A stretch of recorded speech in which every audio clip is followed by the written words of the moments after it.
ಕಳೆದ ವರ್ಷದ್ದು. ಈ ವರ್ಷ ನೋಡಿ ಇದು ಬರ್ತಾ ಇದೆ, ಇದು ನೆಲ್ಲೇಣಿ ಗೋಲ್ಡ್ ಗೋಲ್ಡ್ ಗೋಲ್ಡ್ ಇದೆಲ್ಲ ನೋಡಿ, ಇದು ಈ ವರ್ಷ ಬರ್ತಾ ಇರೋದು. ಇದು ಇಲ್ಲಿ ನನ್ನ ಕೈ ಹಿಡ್ದಿದ್ದೇನಲ್ಲ, ಇದು ದೊಡ್ಡದು ಇಷ್ಟೆತ್ರ ಆಗ್ತದೆ, ಅದು ಇಷ್ಟೆತ್ರ ಆಗ್ತದೆ. ಇದನ್ನ ನೋಡ್ಕೊಳ್ಳಿಕ್ಕೆ ಎಷ್ಟು ಜನ ಬೇಕು ಸರ್ ಇದಕ್ಕೆ ನೋಡೋದಕ್ಕೆ? ಮಾನ್ಯ ವೀಕ್ಷಕರೇ, MC ರಂಗಸ್ವಾಮಿ ಅವರ ತೋಟ ಅಂದ್ಕೊಳ್ಳಿ, MC ರಂಗಸ್ವಾಮಿ ಅವರು ಅಂದ್ಕೊಳ್ಳೇನೆ ನಿಮ್ಗೆಲ್ಲರಿಗೂ ಗೊತ್ತು. ಈ ಬಾರಿಯ ರಾಜ್ಯೋತ್ಸವ ಪ್ರಶಸ್ತಿ ವಿಜೇತರು.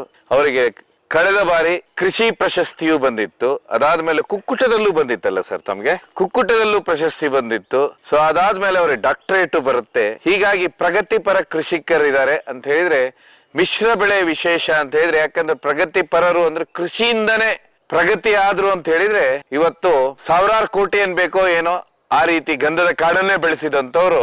ಅದೆಲ್ಲದಕ್ಕಿಂತ ಹೆಚ್ಚಾಗಿ ತುಂಬಾ ವಿಶೇಷ ಅಂದ್ರೆ ಯಾಲಕ್ಕಿಯನ್ನು 60 ಎಕರೆಯಲ್ಲಿ ಅದ್ಭುತವಾಗಿ ಕೃಷಿ ಮಾಡ್ತಾ ಇದ್ದಾರೆ. ಒಟ್ಟು 15 ಟನ್ ಸರಿಸುಮಾರು 60 ಎಕರೆಯಲ್ಲಿ ಏಲಕ್ಕಿ